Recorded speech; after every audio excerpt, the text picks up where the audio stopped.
Hello everyone, welcome back to my channel. In today's video, I'll show you how to delay screenshots in the Snipping tool in Windows. First, open the Start menu and search for Snipping Tool.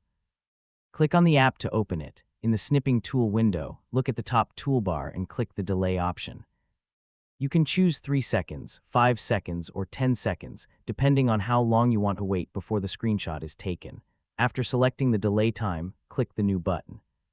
The countdown will begin automatically. During this time, open the menu, window, or screen that you want to capture.